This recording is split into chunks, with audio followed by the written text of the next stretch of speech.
So I was walking to class today, and there was a tour guide right outside, just, giving, I guess, a standard tour to people who applied and or got in early or were thinking of applying next year.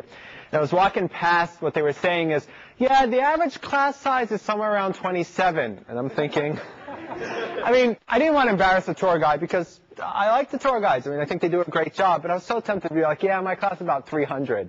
But I didn't. Okay. So obviously we have a test next Wednesday. On Monday we're going to be doing a bit of a review. I have I think a review that everyone should enjoy. Reviews are always those classes that everybody hates. We do it in such a way that it ends up being a lot more fun. The test, of course, is Wednesday right here. It's a 50-minute test. Previous tests are on the website. A couple things to keep in mind. That in the past, the lectures have been 75 minutes, and the tests have accordingly been 75-minute tests. Of course, we're not going to give you a 75-minute test in 50 minutes because we're not quite that psychotic. So keep in mind that it'll be a bit shorter. It is closed book. Some of the tests in years past have been open book. Last semester wasn't. I think last spring might have been. So some of the questions that are in last spring and before might be a bit more difficult than things we would ask. We might ask you, for example, precedence, right? You do multiplication before you do addition. We might ask you that. We're not going to ask you to order every precedence operator there is because, that's not something that people generally remember. So keep in mind those couple things when you're going through it. There's also going to be a lab quiz on Thursday. That will be during your normal labs. We expect, but do not guarantee, that we will be able to return the tests the day after they're taken. In the past, we've been able to do that. I'm hoping we certainly can as well. Did I hit everything? Sure, why not? The fourth homework, there is no homework due next week because there's an exam. It will be due, of course, the following Friday. That's going to be the one on ifs. And that will be out sometime next week. It's actually pretty much done. We just have to go through a bit of checking on it, and I'm actually working on checking the exam first. Other questions, comments, or concerns? Okay. So this is a graph of the responses from the submission responses. And as I said, I'll probably pop this up because, well, I find this interesting.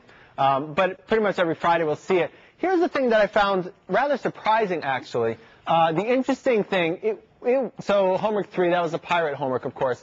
It was slightly more interesting than homework 1, but not tremendously. I was actually surprised that it wasn't quite as much like higher than in the past.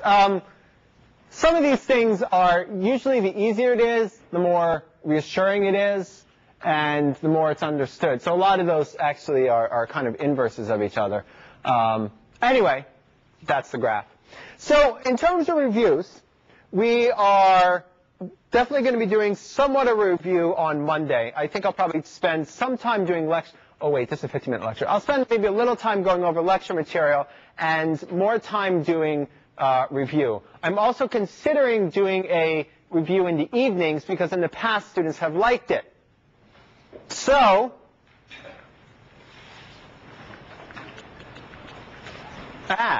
what? There we go. So keep in mind that this would be a review that would be the evening of either next Monday or next Tuesday.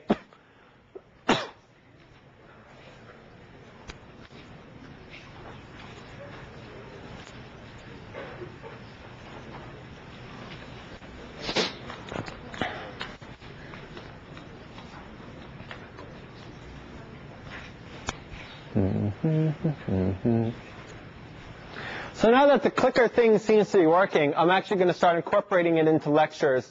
And I'm also going to be mailing to make sure everybody entered their serial number properly. A number of people actually entered the product number. Everybody has the same product number, like RDW3801 or something like that. And I think about a dozen people entered that. So I'll actually be emailing that soon.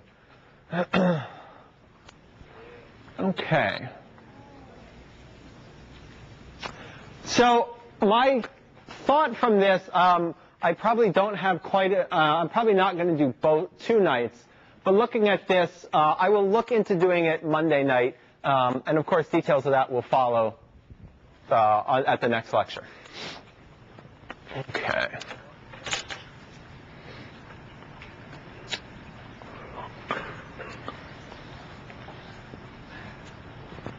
So we were tragically interrupted with our discussion of the switch statement by the projector, which conveniently after I let everybody out turned on. I wanted to spend some time going through this, and we have a couple more things to discuss in this particular slide set, which corresponds to the end of Chapter 3. The exam itself is going to focus, I'd say the primary focus of the exam is going to be Chapter 2, which is Java Basics, using objects, that sort of stuff. There will be some Chapter 3 material, ifs and switches, but we've given you a lab on it. We haven't had you do a homework on it yet, so it's not going to be a tremendous amount on ifs and switches. There will be some stuff on Chapter 1. Again, let me say this, that I have not yet written the exam, and I haven't written it. I haven't seen what's written, but my guess is that it's going to be focusing mostly on Chapter 2, creating objects, using objects, that sort of stuff, a little bit of ifs, and of course some stuff on Chapter 1 as well. Okay, we started talking about a switch statement. Blah, blah, blah, blah, right. We've seen all this before. So here we have an if-else-if statement, which basically takes an integer, a character variable a, and depending on what its value is, whether it's the digits 0, 1, 2, 3, 4, or something else, will print out a particular string to the screen. Now notice that since this is a character variable, we have quotes around the 1 or the 2 or the 3. It's checking to see if it's the character value 3, not the integer value 3. And as I had said, or as I started saying before the projector kept flaking out, we have an equivalent statement that's a switch, and which is on the right. These two things do the exact same thing. In particular, this says check the value of A, or switch on A. If A is a 0, or if it's the case that A is the character 0, I'm going to print out 0. If it's the case that A is the character 1, I'm going to print out 1, etc., etc. And you'll notice that there's a default. The default is like an else. If none of the other cases match what A is, then I'm going to go to default, and I'm just going to print out 5+. And that's kind of similar to here. This would go and check each one of these, and if none of these match, then it just goes and does the else. You don't have to have a default clause in there, but it certainly is a possibility. So you'll also notice that there's that break keyword there. What that break keyword does, when Java is going to look at the switch A line, and it's going to immediately jump to the appropriate case statement. Let's do purple. It's going to immediately jump to the appropriate case, whether it's default, case 2, case 1, something like that. And it will then continue executing until either it hits the closed curly brace that's off the bottom of the screen, or it hits a break statement. Which means that if I was to remove all of these break statements, like that, let's say they're no longer there, they were commented out, and A was equal to 2, it would jump to that case statement and then proceed all the way to the bottom, printing out 2, 3, 4, 5+, which is really not what we want. We're going to see another example of that, but the thing to keep in mind is that when Java jumps to a case statement or a case line, such as that, it will execute everything that follows until either it hits a break, that I've crossed out in bright purple, or it hits a closed curly bracket. Question? Yes. If the break statement's before the case of when A equals 2, if all the breaks before that are erased, will it also print 0 and 1? So the question was, what happens then? So the question was, what happens in that case when there are no breaks whatsoever?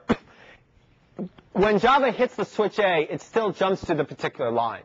Right? The break only stops it executing after that point. So if A was 4, it would jump here, and it would ignore everything before it. In general, you should always have a break at the end of each case. What if you had breaks for your top cases, and then like the last 2 cases had, or didn't have breaks for your top cases, and the last 2 had breaks? Would you like go down until you hit the break? And then Yes. So that I want an eraser, like that, for example. Yeah. So in this particular case, if, again, A was 2, it would go to this line, the case is equal to 2, and execute everything until either it hits a break or it hits the closed curly bracket. In this case, it would execute that line, and that line, and that line, and then it would stop on that break. And of course, when we hit break, it just means it continues on to the next thing down there. It doesn't mean like the program exits. We're going to see another couple examples of the break in a minute or two as well. Yes? Which one should we be using? The question was, which one should we be using? You should be aware of both. There are times that the switch is much better. There are times that the if-then-else is much better. In particular, in homework 4, you're going to need to use an if-then-else because of just the way homework 4 is structured. This goes through and tests each one of these. This one doesn't. So we're going to see both throughout the semester. Initially, I would say that we're probably going to tell you which one to use. As you get more experience and you start seeing different sorts of programs that are better for one or the other, I think it'll start becoming clearer which one to use. Any other questions on this?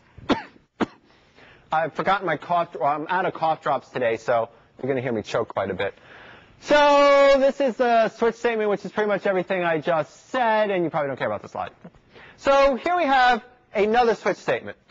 This is switching on a character variable intelligently named ch, or character.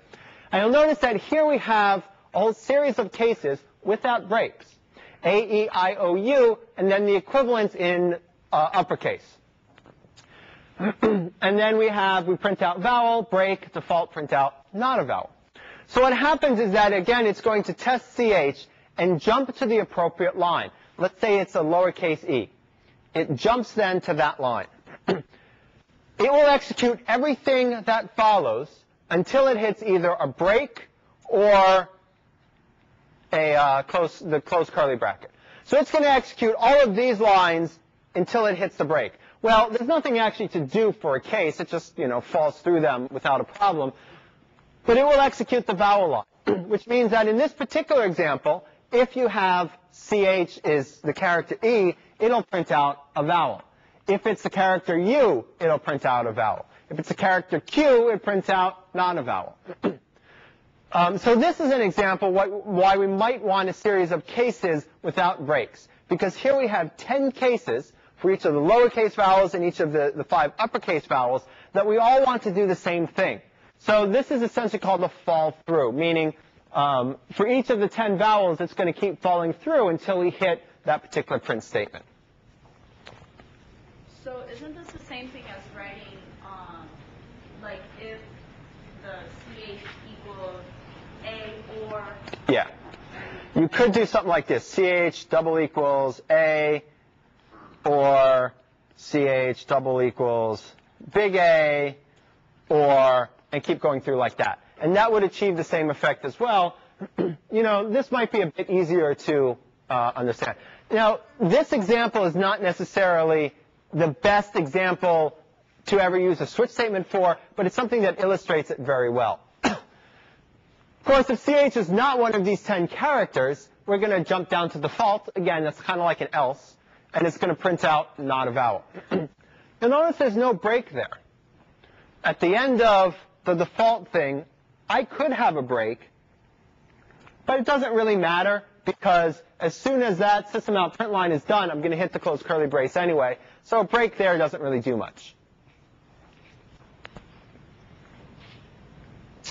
So this is the same thing as before, but it's just changed a bit. I just changed the white space, and I shrunk it down to almost half as many lines by saying case A, the two A cases on the same line.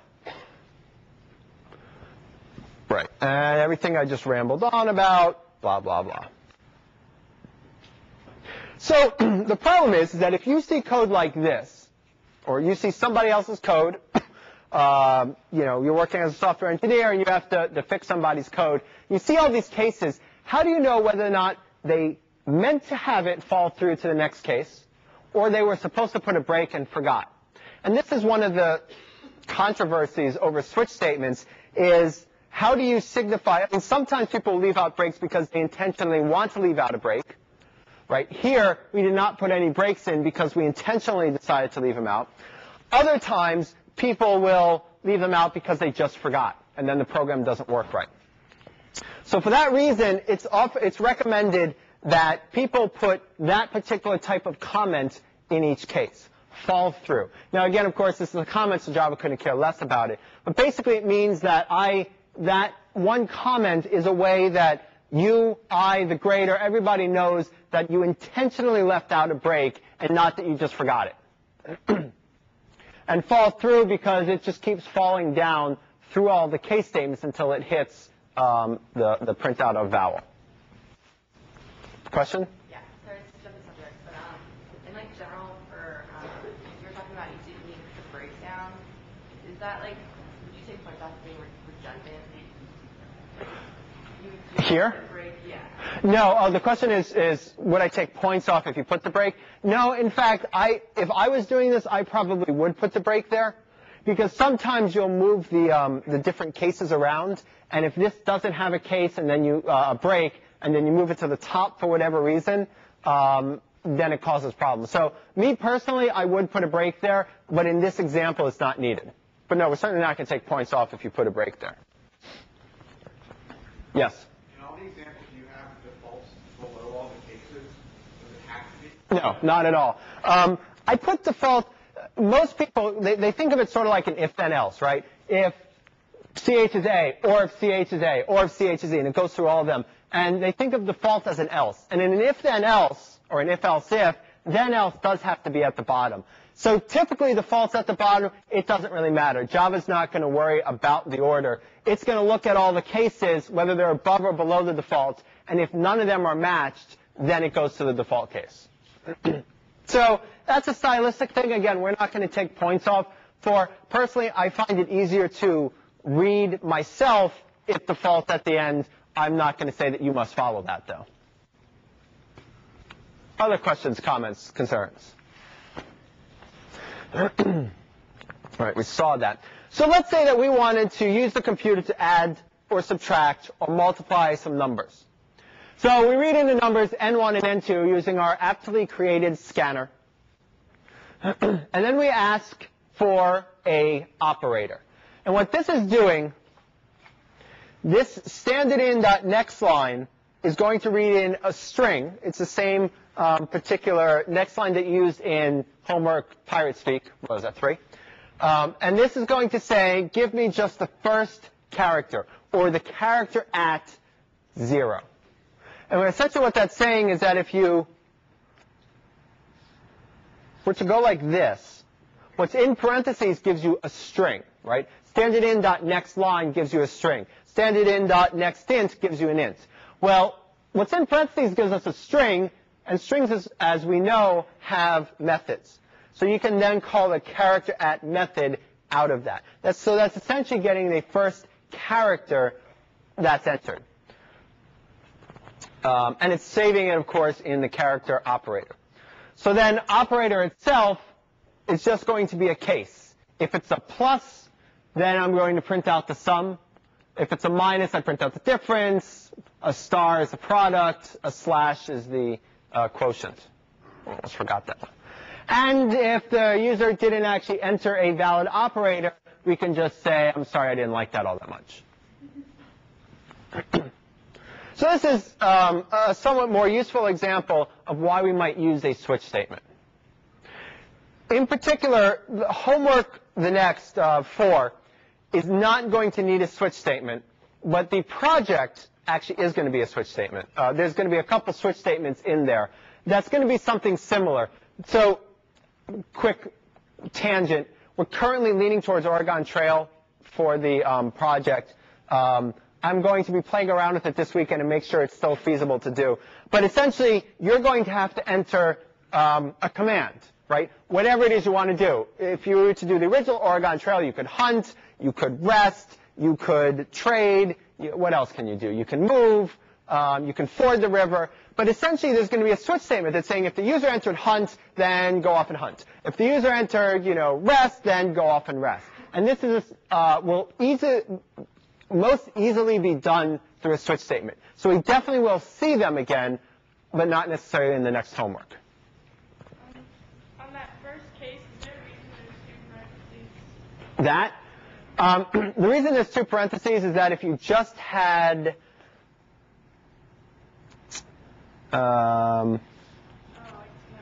right, if you just had that, then Java doesn't know if you want to add the sum of those 2 numbers or if you want to print those 2 numbers side by side. Because the plus operator is overloaded. It can do many things.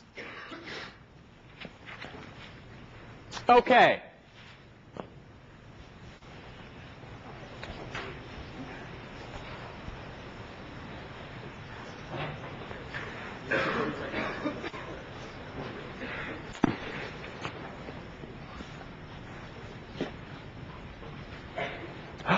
It's working.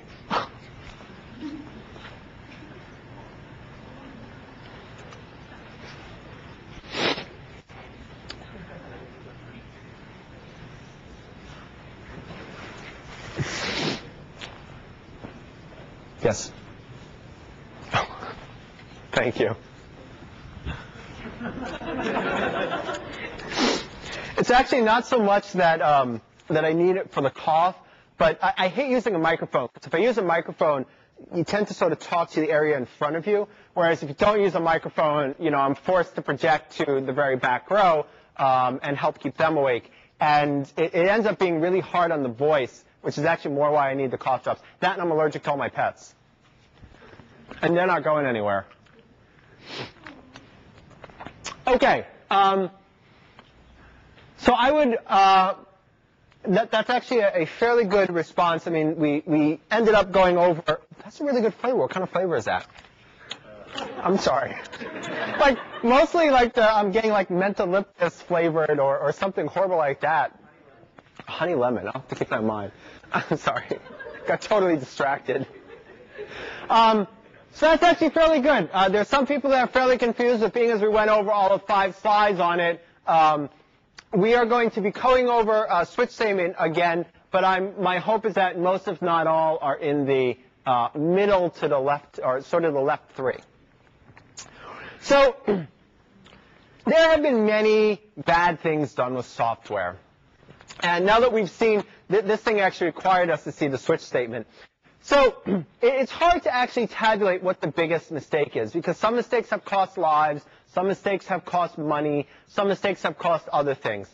So there are sort of a list of sort of the top few software errors that include both, lives lost, money lost, and national embarrassment. And one of them was an Ariane 5 rocket. And this was in 1996. It was done by the European Space Agency. And what they did is they basically took a double variable. And a double variable, of course, can hold billions and billions. And they tried sticking it into a short. A short, if you remember, can't hold anything more than 65,000. So they had a value like, a million. They tried to stuff it into a variable that can only hold 65,000. And this thing started careening towards like a populated area. So they had to blow it up. They have self-destruct on them for that reason. That was slightly expensive. And this was actually, it was, they had this whole big thing how they were going to compete with NASA, and sort of, they had brought all the bigwigs to watch it, and it didn't do so well. No one was on board. It was unmanned. 1994, Pentium came out with a chip that did math almost correctly, and it turns out that the vision didn't work so well. And at first they said, we're not going to replace it, tough luck, and then everyone said, no, we need a computer that actually works.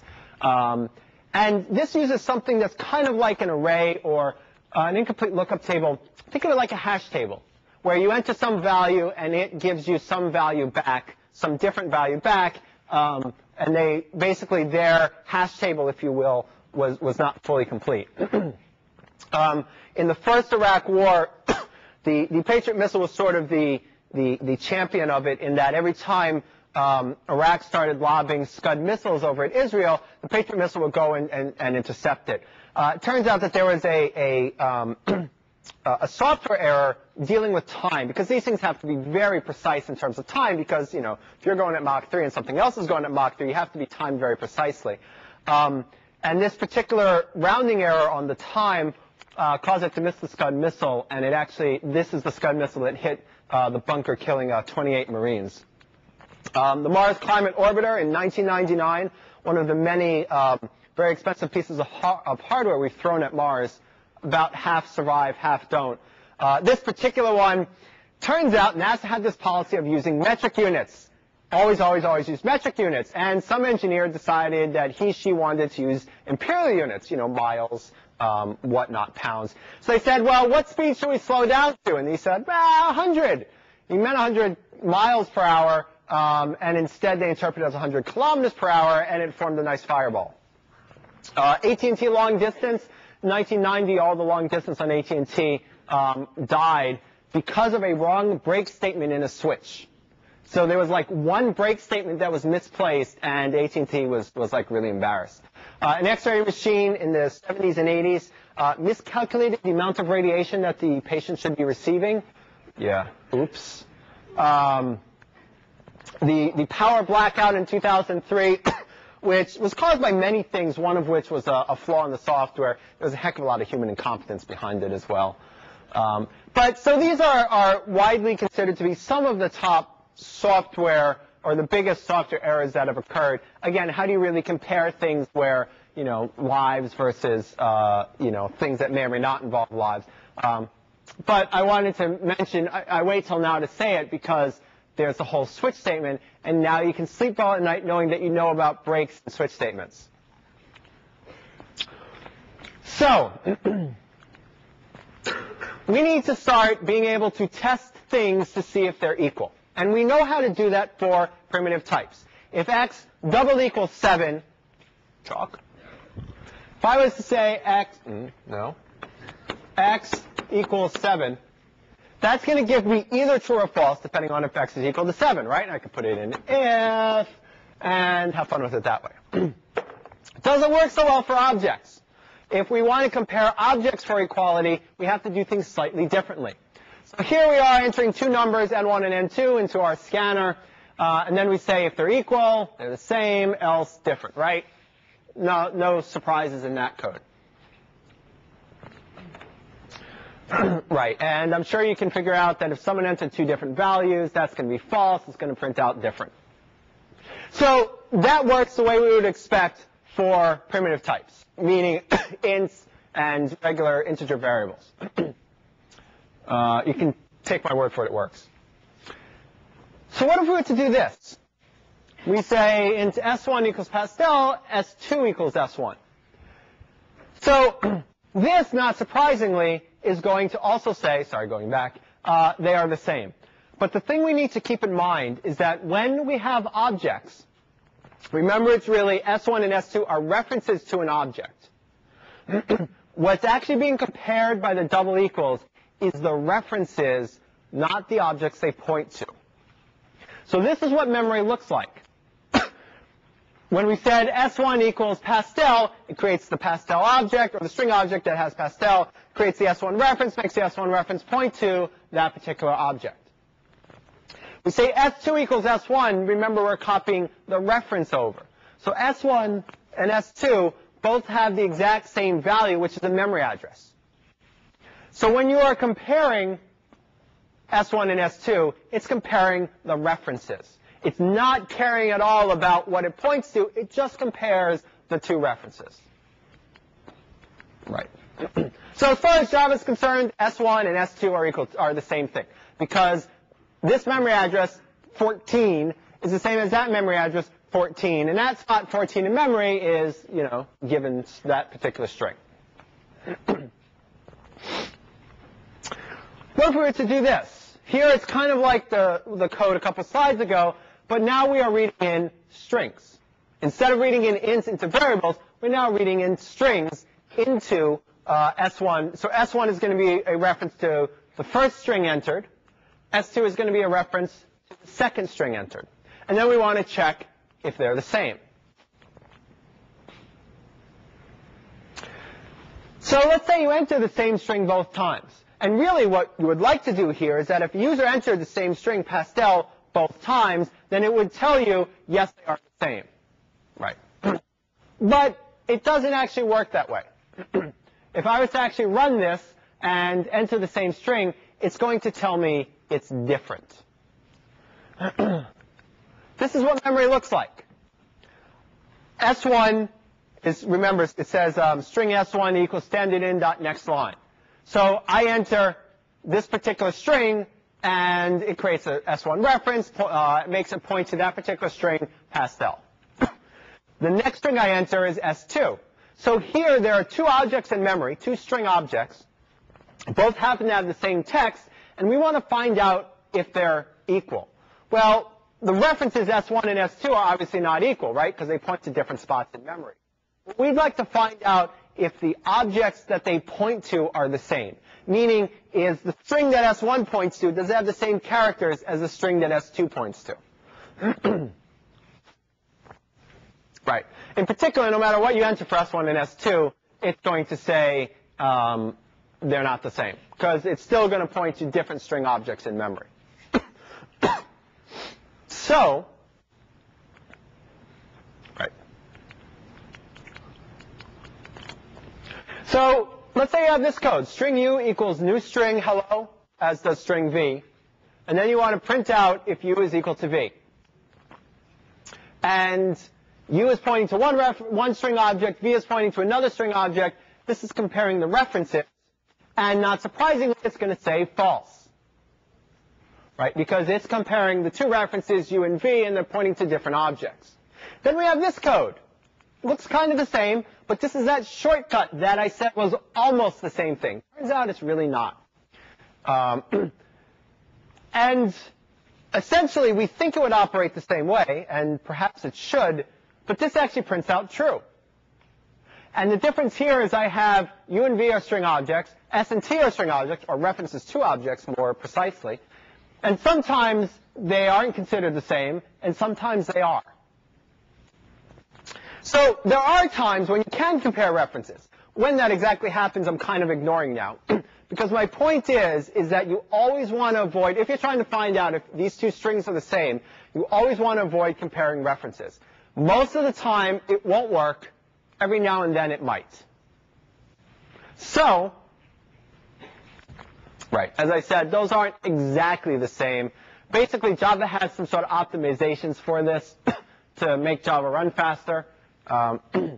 That's sort of beyond where I'm going with this. So, the way we want to go about doing this is we use the dot equals method. Instead of saying S1 double equals S2, we're going to say S1 dot equals S2. In the string class, there is a equals method. And that equals method takes in another string and will return either true or false, depending on whether or not the strings have the same sequence of characters. So it doesn't matter. S1 and S2 could point to different strings. They could point to the same string, but if the two respective strings they point to, excuse me, have the same sequence of characters, then S1 dot equals S2 will be the same. I'm sorry, will return true. This is really, really important because every semester I go over this, I say how important it is, and people still forget to do this. Anytime you are comparing objects, make sure you use the dot equals method.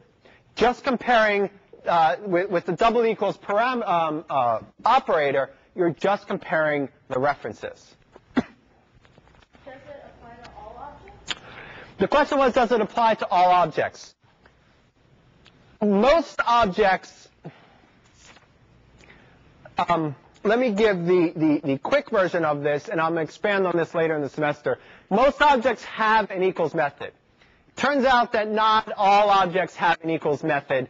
We're going to get into more details why later. Most of the stuff that you will be comparing this semester will be things like that have the equals method. Some don't, and you can look that up in the Java documentation. And does capitalization matter? Yes, capitalization matters. This all has to be lowercase. Turns out the string class. Oh, no. I meant like inside. Oh, yes. That particular equals method, if you were to enter foo, and foo, those are different strings because Java looks at them and says they're not equal. But it turns out there is another method called equals ignore case. Not surprisingly, that checks to see if they're equal and ignores whether or not one is capitalized or another. So if this was S1 and one of those was S1, the other was S2, the equals ignore case method will compare them ignoring capitalization. Just the equals method will say it's different if one is capitalized and the other isn't. Other than that, they operate the same way. They both return Boolean true or false.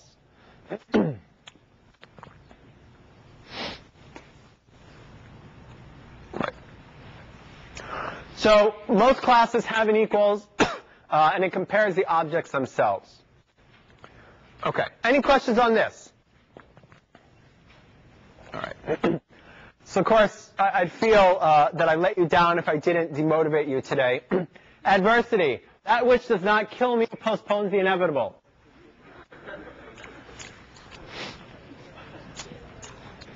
Conformity. When people are free to do as they please, they usually imitate each other.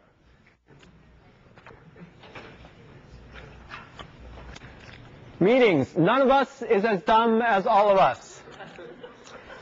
So this is probably one of my favorite ones because it's like half of my day is just meetings. And like a meeting with 2 people, you get stuff done. A meeting with like faculty meetings, oh my goodness. You get like 20 people, I'm going off on a rant here. You get 20 people whose job it is to talk, it's just to like lecture to others in the same room discussing something, nothing gets done. So I actually have a mug, the meetings mug, and I bring it to all my meetings. No one notices. I sit there and I sort of rotate it so that it faces them to see if someone would notice that I'm bringing my meetings mug. Yeah, I know.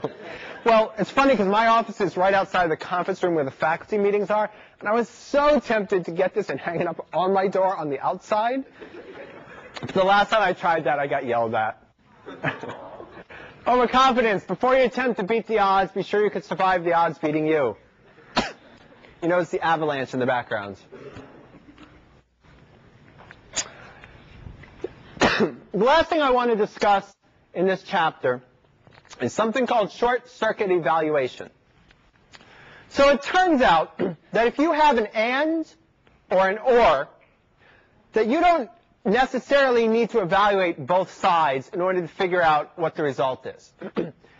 If the left operands, remember an and, both have to be true in order for it to be true. So if Java goes, it goes through left to right, if it looks at the one on the left and it says this is false, then it doesn't matter what the one on the right is. It's still going to evaluate to false. If you have an or and the one on the left is true, again, an or is true if one or the other or both are true. So if the operand on the left is true, then it doesn't matter what the one on the right is. Java doesn't care about it because it knows the or is going to give you true. And it turns out that Java, if it just can look at one and figure out what's going on, won't even bother looking at the other. So it evaluates the left one first. If it can figure out the result of the and or the or based on the fact that it knows, the value of the left one, it's not going to look at the right one. So this is called short-circuiting because we don't complete the entire circuit of it. Well, it's for various reasons. So,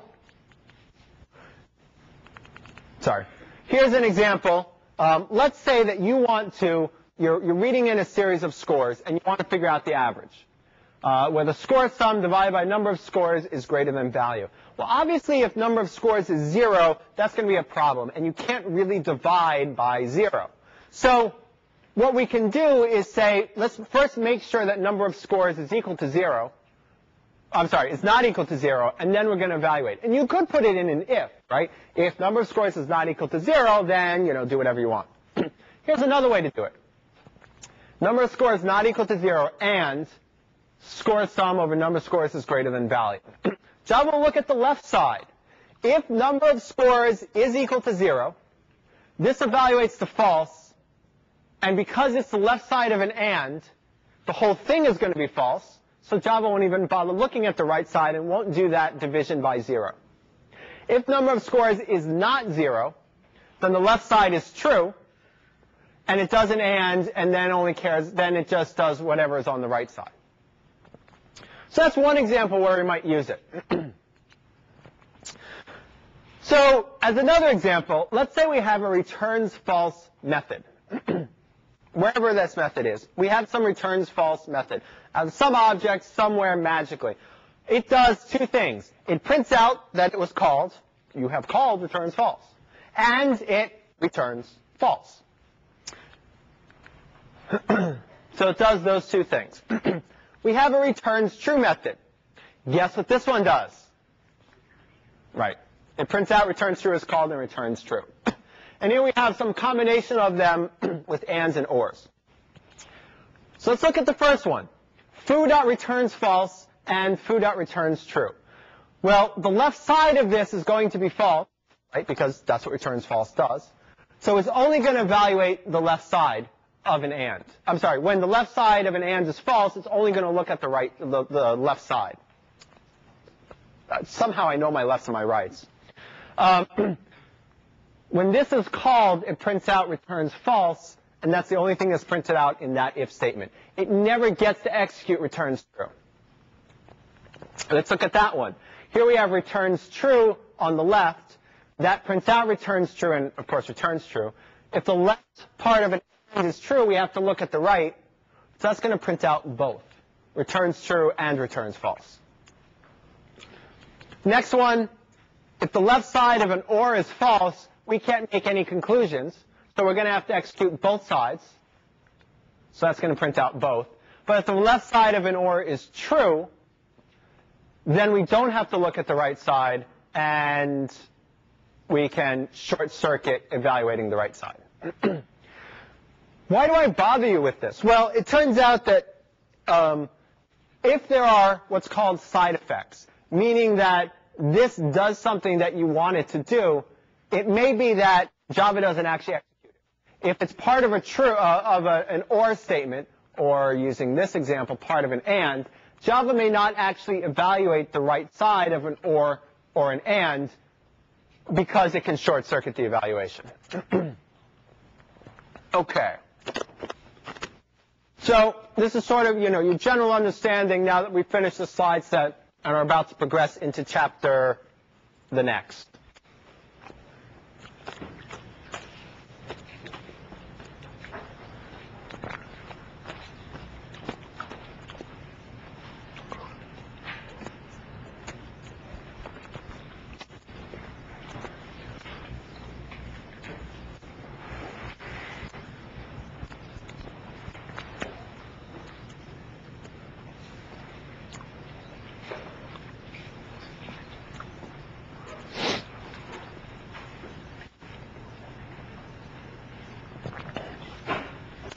Okay. Okay, again, so part of the issue, one of the challenges with a class of this size is I sort of have to pick the right speed to go at. I can't go too fast and everyone's left behind, and I can't go too slow that everyone's sitting there sort of twiddling their thumbs wondering when I'm going to get to, like, variables a month into the semester. So this is similar to the breakdown of the switch statement one, that about 20% of the class felt they were a bit confused. Rather than spend more time on ifs, I think I'm going to progress through to the next thing. If you do feel confused, please come see myself or anybody during office hours. This class really builds upon previous material. And if you feel confused now, I guarantee you it's going to be much worse later on. If you feel you have a generally good grasp of things, then, you're good for now. But my fear is that if you end up being confused early on, it just gets much worse very quickly. Okay. So, yes, did everybody see in lab yesterday that they posted the video of my sonograms on YouTube? Yeah, they did. My sonograms. All right, well, I'll show you quickly because I'm slowly running out of time. So, as it turns out, the sonogram that started off as "I am but your slave" was sent to me by some of my TAs, which actually is kind of disturbing. Oh,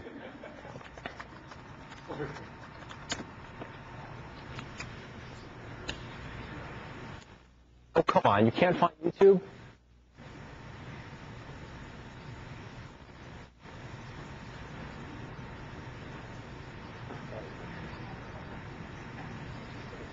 And if it's loading this slowly, I don't think we're going to play it. But so if you look at Reb Koss for Rebecca Koslover, who's the one who did it, yeah, it has him there. Oh, can I play it? Do I have to? All right, let me make some announcements, and then I'll play it as everyone's leaving. So a couple things that I want to mention. We are going to start loops. I don't know if necessarily we'll start them on Monday, but we will definitely be starting them on Friday, which is the day after the exam. We'll then be we'll probably move through loops in about a week, and that'll bring us right up to around spring break. There will be a review on Monday. I am aiming for a review in the evening on Monday or Tuesday. I'll have more information about that. Have a great weekend.